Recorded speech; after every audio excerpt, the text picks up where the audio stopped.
Ese mediodía yo estaba cosiendo. No era nada importante. Un dobladillo que se había soltado en una de mis blusas viejas, de esas que ya no uso pero que tampoco puedo tirar porque cada prenda que pasó por mis manos tiene nombre y fecha. Era un martes, creo, o miércoles. A esa edad los días entre semanas se parecen demasiado, y eso no me molesta. Me gusta que se parezcan. Significa que la vida transcurre en paz. Estaba sentada en el cuarto de costura, que así lo llamo yo, aunque ahora todos en la casa lo llaman el cuartito del fondo, con la aguja enhebrada entre los dedos y la blusa doblada sobre mis rodillas. Afuera se escuchaban voces. Mi yerno, Rodrigo, había invitado a 2 compañeros de trabajo a comer. Cosa que hacía seguido, sin avisarme, sin preguntarme, simplemente aparecía con gente y yo tenía que descubrir que había visitas cuando ya estaban sentados en mi sala. Escuché que alguien preguntaba dónde estaba el baño. Y entonces escuché la voz de Rodrigo, clara, sin bajarla ni un tono, decir: «Ah, ese cuartito del fondo es donde mi suegra tiene su taller de costura. Tiene como 80 años, ya casi no ve bien, pero se entretiene». Silencio. Y luego una risita. Yo tenía 70 años. No 80. Veo perfectamente. Y ese no era un taller de entretenimiento, era el lugar donde gané cada centavo con el que construí esa casa. Seguí cosiendo. Pero les voy a decir algo, 2 horas después de ese momento, todo cambió. No de la manera que ustedes se imaginan. No hubo gritos. No hubo escenas. Cambió de una manera mucho más definitiva. Y eso es lo que les voy a contar hoy. Para entender lo que pasó, necesitan saber quién soy yo. No quién fui. ¿Quién soy? Me llamo Consuelo. Consuelo Ávila, aunque el apellido de casada fue Reyes y ese es el que uso desde hace 45 años, porque ese apellido lo construí yo tanto como mi marido. Me lo gané. Nací en un pueblo pequeño del norte. De esos donde el polvo entra por debajo de las puertas y en verano el aire pesa como cobija mojada. Mi madre cosía para afuera desde que yo tenía memoria. Pantalones de hombre, principalmente. Uniformes de escuela. A veces vestidos de quinceañera que llegaban por encargo desde ranchos lejanos, con instrucciones garabateadas en papel de cuaderno y medidas que no siempre cuadraban. Mi madre tenía una máquina de pedal, negra, con letras doradas en el brazo que decían Singer. Yo aprendí a usarla a los 9 años. No fue un aprendizaje romántico. Fue a la fuerza. Mi madre se cortó la mano derecha con una tijera de modista, un accidente tonto, pero profundo, y estuvo 3 semanas sin poder agarrar bien la tela. Yo tenía que entregar 4 pares de pantalones para el viernes. Tenía 9 años y mis piernas apenas alcanzaban los pedales. Los entregué. Feos, con las costuras un poco chuecas, pero entregados y a tiempo. Mi madre revisó cada uno en silencio. No dijo nada. Y eso, en mi familia, era la forma de decir bien hecho. Cosí durante toda mi infancia, durante la adolescencia, durante el noviazgo con Ernesto. Cosí vestidos de boda ajenos mientras soñaba con el mío. Cuando me casé con Ernesto, un hombre bueno, callado, con las manos grandes y la sonrisa tardía, de esas que llegan despacio pero que cuando llegan lo iluminan todo, nos fuimos a vivir a la ciudad. Rentamos un cuarto con baño compartido en una vecindad que olía a humedad y a chile guisado. Éramos felices de una manera muy modesta y muy completa. Ernesto trabajaba en una bodega de materiales. Cargaba sacos, hacía inventarios, a veces manejaba el camión de reparto. Era trabajo honrado pero no alcanzaba para los 2 solos, menos cuando nació nuestra hija, Gabriela. Así que yo puse la máquina en el cuarto y empecé a coser desde casa. Al principio era poco. Arreglos, dobladillos, pantalones acortados. Fui construyendo clientela despacio, como se construye todo lo que dura, sin prisa y sin pausa. Una señora le decía a otra, y la otra a una más. A los 3 años ya tenía más trabajo del que podía atender sola, y contraté a una muchacha del barrio para que me ayudara con los cortes. A los 5 años me habían encargado los uniformes de 2 escuelas y los delantales de una cadena de restaurantes del centro. La máquina de coser que uso hoy, la que tengo en el cuarto del fondo, la que Rodrigo llamó entretenimiento de viejita, no es la de mi madre. Esa se quedó en el pueblo cuando me vine. La mía la compré yo, nueva, con dinero que ahorré cosiendo durante año y medio sin gastar un centavo extra. Tiene 42 años. La he mandado a ajustar 17 veces. Conozco cada ruido que hace, cada vibración, cada capricho. Sé cuando está a punto de zafarse la tensión del hilo superior por el sonido que hace la bobina. Sé cuando la aguja empieza a perder filo porque el tejido empieza a jalarse en lugar de cortarse limpio. Esa máquina me pagó la vida. Pero no solo me pagó los frijoles y la renta. Me pagó los ladrillos. La idea de la casa empezó cuando Gabriela tenía 4 años y el dueño de la vecindad subió la renta por tercera vez en 2 años. Ernesto llegó a casa ese día con la cara larga, sentó en la silla de la cocina y dijo: Consuelo, creo que nos van a tener que sacar a jalones de aquí porque yo no pienso pagar lo que pide ese señor. Y yo, que estaba acabando un vestido de graduación con lentejuelas que tardaban una eternidad en no quedar chuecos, le dije sin levantar la vista: entonces compremos. Él se me quedó viendo como si yo hubiera dicho algo en otro idioma. ¿Con qué?, preguntó. Con lo que voy a ganar, respondí. Tardamos 4 años en juntar el enganche. 4 años en los que yo cosía desde las 6 de la mañana hasta las 11 de la noche, en los que Ernesto hacía horas extra los sábados, en los que las vacaciones eran ir al parque con tortas de casa porque no había presupuesto para más. Y no me quejo. Lo digo sin amargura porque esos 4 años también fueron los mejores de mi vida. Tenían propósito. Cada prenda que terminaba era un ladrillo. Cada pago que recibía era un poco más de techo para mi hija. Compramos el terreno en una colonia que entonces era apenas un trazo de calle sin pavimentar. Éramos de los primeros en llegar. Los vecinos llegaron después, y con ellos llegaron las banquetas, el alumbrado público, el camión de la basura. Fui testigo de cómo se construía un barrio desde cero. La casa la construimos en 3 etapas. La primera, 2 cuartos y una cocina, baño compartido, techo de lámina mientras llegaba el dinero para el concreto. Dormimos en esa primera versión de la casa durante 2 años. Cuando llovía fuerte, el sonido en la lámina era tan alto que Gabriela se tapaba los oídos con la almohada. Yo la abrazaba y le decía: es música, mija. Es la lluvia tocando para nosotros. Ella me creía. Los niños creen todo lo que les dice su madre con suficiente convicción. La segunda etapa, la sala, otro cuarto, el baño completo con azulejos que escogí yo misma en la ferretería, 1 a 1, buscando el blanco más blanco que hubiera. Me tardé 2 horas en escogerlos. El señor de la ferretería me quiso cobrar extra por el tiempo que le quité, y yo le dije que si los azulejos estaban en exhibición era para que los clientes los vieran, y que si él quería venderlos más rápido que pusiera mejores azulejos. Me los vendió al precio normal. La tercera etapa tardó más porque Ernesto enfermó.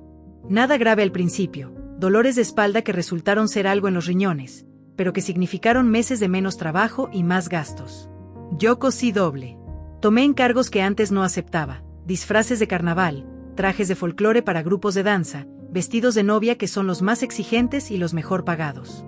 Un vestido de novia hecho a mano, con encaje cosido a mano, puede pagarte una semana de materiales para construcción. Cosí 3 vestidos de novia ese año. La tercera etapa de la casa quedó terminada cuando Gabriela tenía 12 años. El cuarto de costura fue lo último que construí, lo último que amueblé, lo último que pinté. Lo pinté de amarillo, un amarillo claro, no chillante, de esos que en invierno dan la sensación de que el sol entró a quedarse. Puse la máquina junto a la ventana. Coloqué los carretes en una repisa de madera que hizo Ernesto un fin de semana, ordenados por color, de los más claros a los más oscuros. Ese cuarto huele a tela. Siempre ha olido a tela. A tela limpia, recién cortada, y a un poco de aceite de máquina, que es un olor que a mí me produce la misma calma que a otros les produce el café o el pan recién horneado. Es el olor de mi trabajo. Es el olor de mi vida. Ernesto murió hace 2 años. Infarto. Rápido, sin aviso, sin tiempo de prepararse ni de despedirse bien. Un martes en la tarde, sí, un martes. Ya ven que no miento cuando digo que los días entre semana tienen mala fama, mientras veía el partido. Cuando llegué del mercado estaba recostado en el sillón con cara de paz y ya no había nada que hacer. Lloré 3 días seguidos. Al 4.º día me levanté, fui al cuarto de costura, puse en la máquina una tela que tenía pendiente desde hacía semanas, y cosí. Porque así es como yo proceso el mundo, con las manos ocupadas y la cabeza libre. Y les cuento todo esto no para que me tengan lástima. Les cuento todo esto para que entiendan lo que esa casa representa. No es una propiedad. No son metros cuadrados. Es 40 años de madrugadas, de dedos adoloridos, de agujas rotas, de telas mal cortadas y vueltas a cortar. Es la vida de Ernesto y la mía, cosida ladrillo a ladrillo. Nadie me la iba a quitar. Aunque todavía no lo sabía. Gabriela conoció a Rodrigo en una empresa donde los dos trabajaban. Él era de ventas, ella, de administración. Me lo presentó un domingo a comer, llegaron juntos en su carro, que era mejor que el de mi hija, cosa que yo noté pero no dije nada, y Rodrigo se pasó la tarde ayudando a Ernesto con unas cajas que había en el patio, contando chistes malos con muy buena entrega y preguntando con aparente genuina curiosidad sobre la historia de la casa. Era encantador. De esos que saben exactamente qué decir y cuándo decirlo.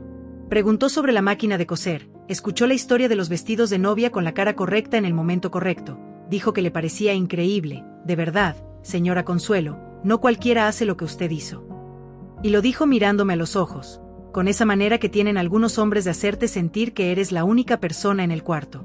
Años después entendí que eso no era carisma. Era técnica. Se casaron. Yo los apoyé. Hubo boda sencilla, comida en casa porque era lo que alcanzaba y porque yo hice el vestido, naturalmente, y porque Rodrigo dijo que prefería algo íntimo, familiar, sin ostentación. Lo dijo como si fuera humildad. Ahora pienso que lo dijo porque no tenía familia que invitar y eso lo incómoda. Vivían solos en un departamento rentado. Bien, hasta donde yo sabía. Gabriela me llamaba seguido, me visitaba los domingos, me traía nietos imaginarios en forma de ya vamos a ver, mamá, todavía no es el momento. La veía contenta. Eso era lo que importaba. Entonces Ernesto murió. Y 3 meses después, Gabriela llegó un domingo con una cara que yo conocía bien. La cara de las malas noticias envueltas en papel de regalo. Se sentó frente a mí en la cocina. Rodrigo se quedó en la sala, cosa que en ese momento me pareció considerado y que después entendí como estrategia, dejar que la hija hiciera el trabajo difícil. Mamá, dijo Gabriela, Rodrigo perdió el trabajo. Y yo llevo 2 meses sin recibir bien el pago en la empresa porque hay problemas con la nómina. El departamento, ya no podemos pagarlo el siguiente mes. Yo la miré. Ella me miró. Afuera se escuchaba a Rodrigo cambiarle el canal a la televisión. ¿Cuánto tiempo necesitan?, pregunté. Solo unos meses, mamá. Solo mientras Rodrigo consigue algo nuevo. Él ya tiene varios procesos. Dije que sí. Por supuesto que dije que sí. Era mi hija. Era su esposo. La casa tenía cuartos. ¿Qué clase de madre le dice que no a su hija cuando la necesita? Lo que no anticipé fue lo que venía después. Los primeros días, Rodrigo era el yerno ideal. Ayudaba con las compras, arreglaba cosas que estaban rotas desde hacía tiempo, barría el patio sin que nadie se lo pidiera. Le decía a Gabriela en voz que yo pudiera escuchar, tu mamá es increíble, todo lo que hizo sola, hay que cuidarla. Yo lo escuchaba y pensaba, este muchacho no está tan mal. Pero había algo. Una pequeña cosa que no sabría cómo nombrar entonces, aunque ahora lo nombre con toda claridad, demasiado interés en la distribución de la casa. En esas primeras semanas hizo comentarios que parecían casuales. Que el cuarto de costura era un desperdicio de espacio buenísimo. Que la sala era grande para una sola persona. Que el patio tenía un potencial increíble. Los decía con tono de admiración, como elogiando. Pero eran observaciones. Inventarios. Yo los escuché. Los guardé. Y seguí cosiendo. El primer cambio fue el sillón. Llegué de hacer un mandado y encontré el sillón de la sala. El sillón donde Ernesto se sentaba a ver la televisión. El mismo sillón donde murió con cara de paz, en el patio. Afuera. Cubierto con un plástico como si fuera basura esperando al camión. En su lugar había un sillón nuevo, grande, de esos de cuero negro que se ven modernos y que a mí me parecen fríos e incómodos. Es que el tuyo ya estaba muy viejo, suegra, dijo Rodrigo con su sonrisa. Te regalamos uno nuevo. Yo miré el sillón viejo en el patio. Miré el sillón negro en mi sala. ¿Quién lo compró?, pregunté. Nosotros. Para ti. No tienes que preocuparte por nada. Sonreía. Amable. Generoso, en apariencia. No dije nada. Pero lo que no me dijo es de dónde salió el dinero para ese sillón, si estaban en una crisis tan grande que no podían pagar la renta. Y lo que yo no pregunté, y debí haber preguntado. El segundo cambio fue más sutil. Empezaron a llegar amigos de Rodrigo. No muchos a la vez, pero seguido. 2 aquí, 3 allá. Se instalaban en la sala como si fuera un lugar público, comían lo que había en la cocina sin preguntar, usaban el baño que quedaba junto a mi cuarto. Rodrigo los presentaba así: mi suegra, vive aquí con nosotros. Vive aquí con nosotros. No, vivimos en casa de mi suegra. La primera vez pensé que fue un error de construcción de la frase. La segunda vez lo noté. La tercera vez lo guardé junto al inventario de la casa que él hacía con la mirada. El tercer cambio fue la vitrina. Yo tenía una vitrina en el comedor. pequeña, de madera oscura, con 3 cajones y una parte de vidrio arriba donde guardaba las tazas de porcelana que me había regalado mi madre cuando me casé. 12 tazas con sus platos, decoradas con flores azules, estilo Talavera. No eran caras en términos de mercado, pero eran irreemplazables en términos de todo lo demás. Un día llegué a comer y la vitrina no estaba. Tampoco estaban las tazas. Pregunté. «Ay, suegra», dijo Rodrigo, con esa naturalidad que a veces confunde con honestidad, «es que un amigo mío colecciona porcelana y te las compré. Te mandé el dinero con Gabriela». Gabriela, sentada a mi lado, no levantó la vista del plato. «¿Cuánto?», pregunté. 300 pesos. 300 pesos. Por 12 tazas de porcelana Talavera con más de 40 años. La vitrina, dije. La guardé en el cuartito del fondo. Ya no cabía bien aquí con el mueble nuevo. El mueble nuevo que nadie me había preguntado si quería. Fui al cuarto de costura. La vitrina estaba arrinconada contra la pared, bloqueando parte de la ventana. Las tazas no estaban. Las tazas ya estaban en casa del coleccionista. Mis tazas. Las tazas de mi madre. Ese día algo se endureció en mí. No fue enojo, exactamente. Fue reconocimiento. Como cuando ves una nube en el horizonte y sabes, sin que nadie te lo diga, que trae tormenta. Los siguientes meses fueron una erosión constante. La mesa del comedor fue reemplazada por una más moderna que Rodrigo consiguió muy barata de no sé dónde. La original, de madera maciza que Ernesto había barnizado 3 veces en 40 años, desapareció sin más explicación.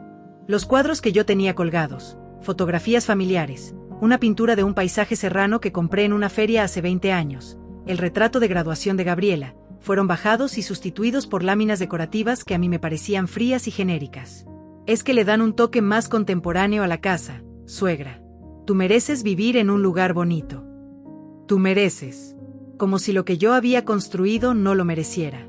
Las humillaciones cotidianas no eran violentas. Eso es lo más difícil de explicar. No había gritos, no había insultos directos. Era todo mucho más fino y mucho más dañino. Era que Rodrigo hablaba de mis cosas con sus amigos en un tono que mezclaba la lástima con el humor. Era que me preguntaban dónde estaban las cosas en mi propia cocina y cuando yo respondía, él intervenía con «ya la tenemos ordenada diferente, suegra, déjame te enseño». Era que empezaron a llegar encomiendas a mi dirección a nombre de Rodrigo. Ropa, artículos varios. Como si la dirección fuera de él. Era que dejaron de preguntarme qué iba a cocinarse.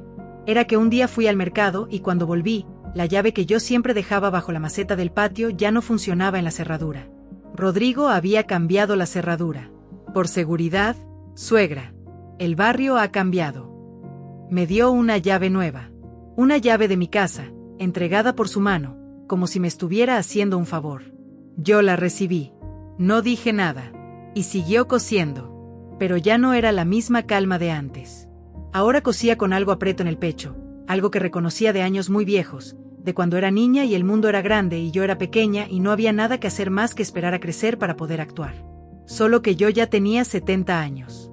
No iba a crecer más. Lo que sí podía hacer era esperar el momento correcto. Y ese momento llegó de la manera más tonta, más cotidiana, más absolutamente inesperada que pueden imaginar. Era un jueves de tarde. Gabriela y Rodrigo habían salido juntos, cosa que no pasaba tan seguido, y la casa estaba en silencio. Yo estaba buscando unos recibos viejos del predial.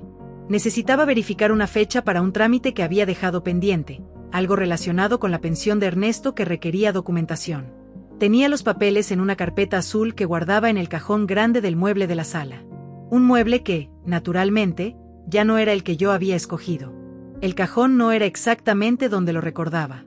Todo se había movido tanto en la sala que ya no podía confiar en mi memoria espacial de la casa. Revisé el primer cajón, nada. El segundo, tampoco. Abrí el tercer cajón, que estaba más abajo y un poco atorado, y tiré con más fuerza de la que debía. El cajón salió completo. Se me cayó al piso. Los papeles que había dentro se esparcieron por el suelo. Me arrodillé a recogerlos, maldiciendo en voz baja mi torpeza, y empecé a juntarlos sin mirarlos bien. Era un montón variado, algunos míos, algunos de Gabriela, facturas de servicios, garantías de electrodomésticos. Los fui apilando. Y cuando agarré el tercer o cuarto papel del piso, algo hizo que me detuviera. Era una hoja doblada en 3 partes. papel más formal que el resto. Membrete de una oficina en la parte superior. No tenía intención de leerlo, pero el nombre era el mío. Señora Consuelo Reyes, viuda de Ávila. Lo desdoblé. Era una carta. Dirigida a mí, pero nunca entregada a mí. Fechada hacía 4 meses. El membrete era de una notaría. El texto era formal, técnico en partes, pero perfectamente comprensible. Se trataba de una consulta preliminar sobre los procedimientos para transferencia de propiedad de un inmueble habitacional en caso de que el propietario no esté en condiciones óptimas para administrar el bien de manera independiente. Leí eso 3 veces. Seguí leyendo. Había anotaciones a mano en los márgenes. La letra de Rodrigo, que yo conocía bien de cuando firmaba recibos y listas de compras. Las anotaciones decían cosas como: preguntar por poder notarial, testigo médico necesario, tiempo estimado proceso completo, 3-4 meses. Debajo de esa hoja había otras 2. Una era un borrador. Una carta que al parecer Rodrigo había redactado él mismo, dirigida a una segunda notaría, describiendo la situación de una adulta mayor de 70 años, recientemente viuda, sin capacidad real de administrar una propiedad de estas dimensiones, rodeada de objetos acumulados que representan un riesgo de seguridad, y solicitando información sobre los pasos para iniciar un proceso de cesión voluntaria asistida de propiedad. La otra hoja era más vieja, impresa de internet, doblada muchas veces. Era una lista de lo que parecía ser una evaluación de activos, la casa, con medidas, colonia, antigüedad estimada, y un valor de mercado estimado que a mí me dejó sin aire. No porque fuera demasiado bajo, sino porque alguien había calculado lo que valía mi casa sin que yo lo supiera. Alguien había evaluado mi vida en términos de metros cuadrados y precio por metro. Me quedé sentada en el piso entre esos papeles un rato que no puedo calcular. El aire del cuarto tenía la misma temperatura de siempre. Las cortinas se movían un poco con el viento que entraba por la ventana entreabierta. Afuera pasó un carro. Un perro ladró. La vida siguió como si nada. Pero en mí algo se detuvo. Y luego, muy despacio, algo empezó a moverse de una manera diferente. No fue pánico. No fue llanto. Fue algo más parecido al frío. Un frío que empieza en el centro del pecho y se expande hacia los brazos y las piernas hasta que todo el cuerpo está alerta, quieto, esperando. Entendí varias cosas al mismo tiempo. Entendí que los meses de cambios en la casa no eran caprichos ni torpeza social. Eran una estrategia. Entendí que el discurso de cuidarte, suegra, y mereces vivir mejor era el borrador de un argumento que iba a usar para convencerme, o para convencer a alguien más, de que yo ya no era capaz de tomar mis propias decisiones. Entendí que mi hija, o no sabía nada, lo que era posible, o sabía algo, lo que era peor. Guardé los papeles exactamente como los había encontrado. Los doblé de la misma manera. Los puse en el cajón en la misma posición relativa. Volví a cerrar el cajón. Fui al cuarto de costura. Me senté frente a la máquina. Y no cosí. Solo me quedé viendo la máquina en silencio. Porque había algo que necesitaba decidir primero. Esa noche, cuando Gabriela y Rodrigo volvieron, yo estaba en la cocina preparando la cena como siempre. Saludé como siempre. Pregunté si habían comido algo o si querían caldo. Rodrigo dijo que él ya había comido, pero que el caldo olía muy bien. Gabriela me dio un beso en la mejilla. Los observé toda la cena. Observé la manera en que Rodrigo hablaba. La manera en que Gabriela lo miraba cuando él hablaba. La manera en que yo había desaparecido de mi propia mesa sin que nadie hubiera tenido que decírmelo directamente. Lavé los platos. Dije buenas noches. Me metí a mi cuarto. No dormí. Me quedé acostada en la oscuridad con los ojos abiertos y la mente tan clara y tan fría como nunca la había tenido. Pensé en Ernesto. En lo que me habría dicho. Ernesto era un hombre que no hablaba mucho, pero cuando hablaba era directo. Me imagino que me habría dicho: Consuelo, tú sabes lo que tienes que hacer. Hazlo bien. Y luego se habría callado, porque él sabía que yo no necesitaba más instrucciones que esas. Me levanté a las 3 de la mañana. Fui al cuarto de costura. Encendí la lámpara pequeña que tengo junto a la máquina. No la del techo, solo la pequeña, que da una luz amarilla y cálida. Me senté. Puse las manos sobre la máquina. Sobre el metal frío y familiar, con los arabescos dorados desgastados en algunas partes, con la palanca de tensión que quedó un poco torcida después de que se cayó hace 15 años y que nunca terminé de enderezar del todo porque aprendí a trabajar con esa pequeña torcedura como se aprende a trabajar con los pequeños defectos de todo lo que uno quiere. Le hablé a la máquina. O le hablé a Ernesto a través de la máquina. O me hablé a mí misma. No importa mucho la diferencia. Le dije, mira lo que pasa cuando una se descuida. Cuando una asume que la gente es como aparenta. Cuando una confunde amabilidad con bondad y confunde silencio con paz. Le dije, no voy a gritar. No voy a confrontar. No voy a hacer una escena que él pueda usar después para decir que estoy alterada o que ya no estoy bien. Porque eso es exactamente lo que esperaría. Eso es exactamente lo que necesita para avanzar con sus planes. Le dije, voy a actuar. Pero voy a actuar despacio. Voy a actuar bien. Y cuando actúe, va a ser definitivo. La máquina no dijo nada. Las máquinas no dicen nada. Pero tampoco me contradicen, y a veces eso es suficiente. Me fui a acostar cuando ya estaba amaneciendo. Dormí 4 horas seguidas, profundas, sin sueños. Al despertar, supe lo primero que tenía que hacer. Tenía que hablar con Remedios. Remedios Sandoval lleva 38 años siendo mi vecina.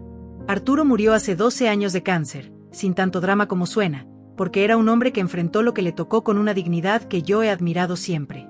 Remedios quedó sola con la casa pagada, los hijos ya grandes y una claridad mental que, con los años, se fue afilando en lugar de embotarse. Remedios pasó por algo similar al mío hace 9 años.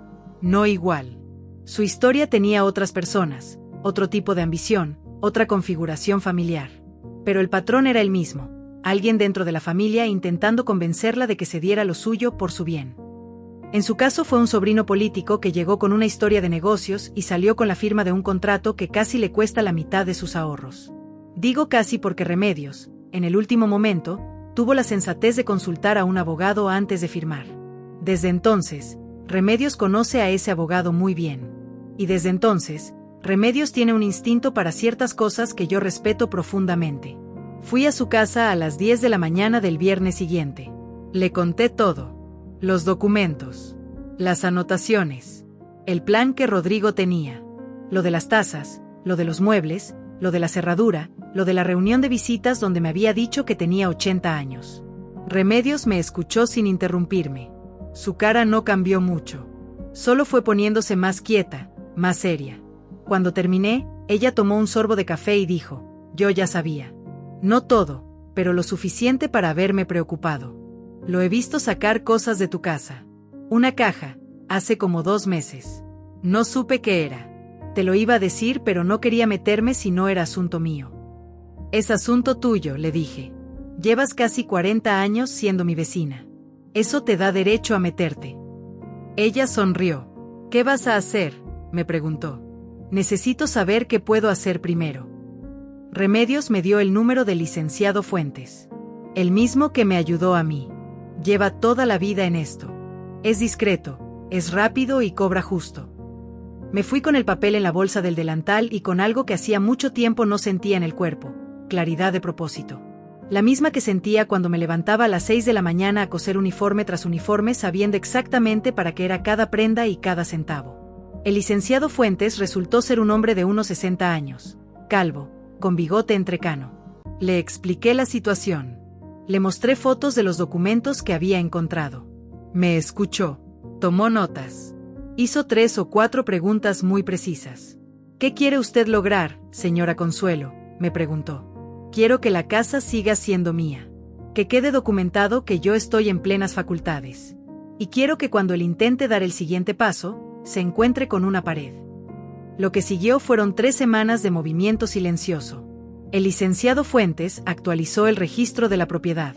Redactó un documento de declaración de capacidad plena, firmado ante notario, con 2 testigos. Iniciamos también un proceso para documentar los objetos que habían desaparecido de la casa.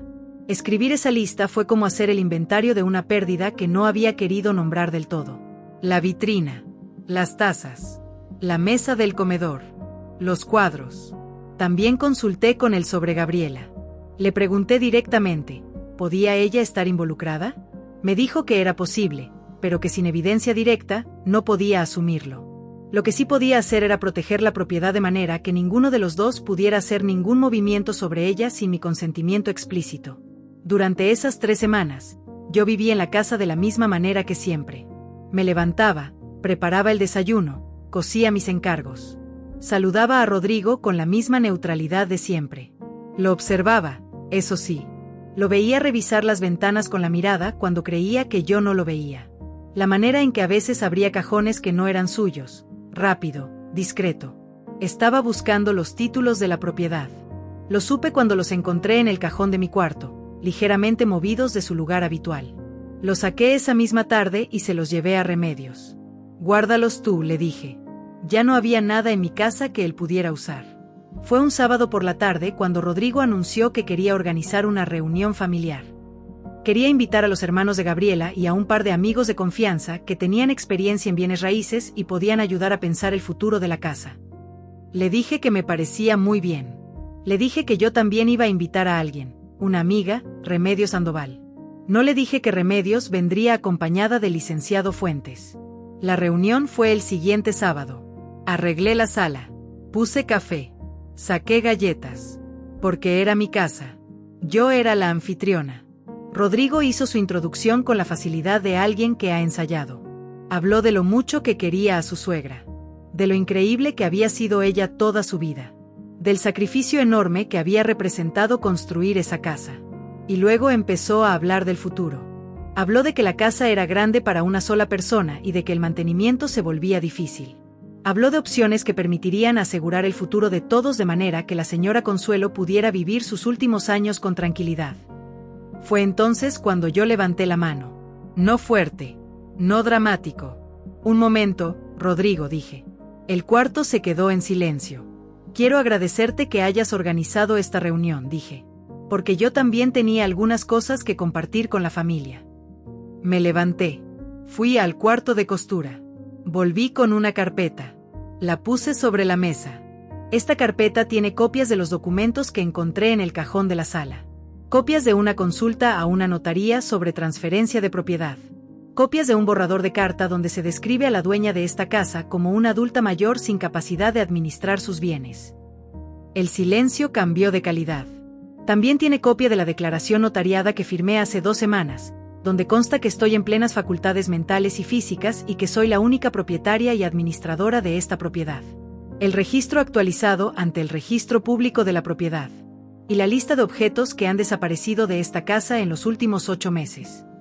Rodrigo tenía la cara de alguien que acaba de ver el piso abrirse bajo sus pies. Y el señor Fuentes, dije, señalando al licenciado, es mi abogado. Uno de los hermanos de Gabriela tomó la carpeta y empezó a leer. Rodrigo intentó hablar. Suegra, esto es un malentendido. Rodrigo, lo interrumpí, esta casa la construí yo. Con mis manos. Seguirá a mi nombre. Y cualquier conversación sobre el futuro de esta propiedad la tendrá quien corresponde tenerla, yo. ¿Hay algo más que quieras presentarle a la familia? No hubo nada más. El momento más difícil fue lo que pasó después. Gabriela vino a buscarme al cuarto de costura media hora después. Estaba llorando. ¿Tú sabías? Le pregunté. Ella tardó. No todo, dijo al final. Él me dijo que quería hablar contigo de que la casa era mucho para ti sola. Que íbamos a ayudarte. ¿Sabías lo de las tazas de tu abuela? Le pregunté. Asintió, muy despacio. ¿Y los muebles? ¿Y la cerradura? Esta vez no asintió. Levantó la vista y me miró, y en sus ojos había vergüenza. No la vergüenza de quien fue descubierto haciendo algo malo, sino la de quien permitió que algo malo ocurriera mirando para otro lado. Mija, le dije, no te voy a decir que lo que hiciste estuvo bien. Pero también sé que quieres a ese hombre. Lo que yo necesito saber ahora es qué vas a hacer tú. Gabriela tardó en responder. Y durante ese silencio yo la vi hacerse cargo. Enderezar la espalda. Voy a pedirle que se vaya, dijo. No lo dijo fácil. Puedes quedarte aquí el tiempo que necesites, le dije. Esta es tu casa también. Ella me abrazó y lloró de verdad. Era mi hija. A pesar de todo, era mi hija. Rodrigo se fue 2 días después. Se llevó sus cosas en cajas, en silencio. Cuando salió por la puerta, yo estaba en la cocina preparando chocolate caliente. No dije nada. No era necesario. Pasaron 3 semanas. La casa estaba más silenciosa. Pero el aire era diferente. Era mi aire otra vez. El licenciado Fuentes me informó que Rodrigo no había intentado ningún movimiento legal. Remedios vino a tomar café. ¿Cómo está Gabriela?, preguntó. Triste. Pero bien. Está buscando trabajo nuevo. ¿Y tú? Me preguntó. La miré. Yo estoy bien, le dije. Y era verdad. No en el sentido de que todo estuviera resuelto, sino en el sentido de que yo era yo. Que estaba en mi casa. Que sabía quién era y lo que valía lo que había construido. El miércoles siguiente fui al cuarto de costura. Moví la vitrina de donde Rodrigo la había puesto y la coloqué en el rincón donde siempre estuvo. Luego limpié la máquina. Ese día la limpié de una manera diferente, más despacio. Le puse hilo nuevo, un azul marino que tenía guardado para algo especial. No había nada especial. Era un miércoles ordinario. Pero lo puse igual. Y cosí.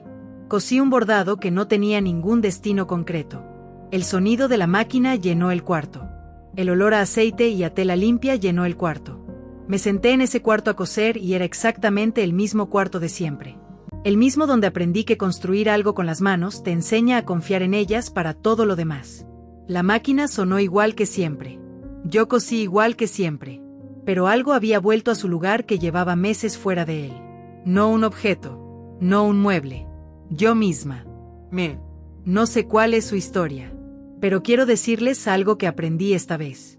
Algo que creía saber desde antes, pero que tuve que aprender de nuevo a los 70 años. Nadie tiene derecho a decidir que ya no eres capaz. Nadie.